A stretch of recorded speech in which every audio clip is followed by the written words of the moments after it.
সকালে বিজেপিতে যোগদান, বিকেলে তৃণমূলে। এমনই ঘটনা ঘটল বিজেপি রাজ্য সভাপতি সুকান্ত মজুমদারের পৌরসভাতেই।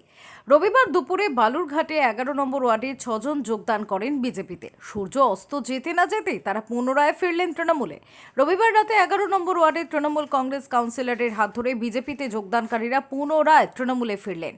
যোগদানকারীদের বক্তব্য, জোর করে তাদের বিজেপিতে যোগদান করিয়েছে বিজেপি নেতৃত্ব। তারা তাদের ভুল বুঝতে পেরে যোগদানের কিছুক্ষণের মধ্যেই তৃণমূলে ফিরে এলেন। আর এই নিয়েই দক্ষিণ দিনাজপুরে উঠেছে আলোড়ন।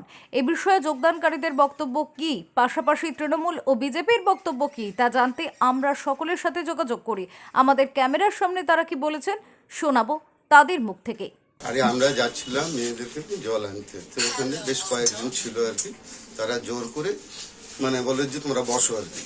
বসে তারপরে কিছুক্ষণ মিনিট 5-7 মিনিট থাকার পর স্টেজে উঠায় পতাকা হাঁটতে দিয়ে ছবি উঠায়, মানে বলাচ্ছে যে কিছু বলুন আপনি আর কি। জোর করে মানে বলার মতন আছে, বলুন কিছু বলুন আর কি। তখন আমি বললাম, না জিজ্ঞাসা করলো যে সুকান্ত মজুমদার লোক কেমন? ও ভালো। মানে তখন জোর করে বিজেপিতে যোগদান করানো হয়েছিল। তখন যে 6 জন ছিল যোগদান, তারা কি সকলে আবার ফিরলেন না আপনারা কয়জন ফিরলেন? আমরা আলাদাভাবেই ফিরে এসেছি আর কি। কয়জন আপনারা তাহলে আজকে ফিরলেন? 3 জন। 3 জন ফিরলেন। শঙ্কু কর্মকারের রিপোর্ট, ওঙ্কার বাংলা।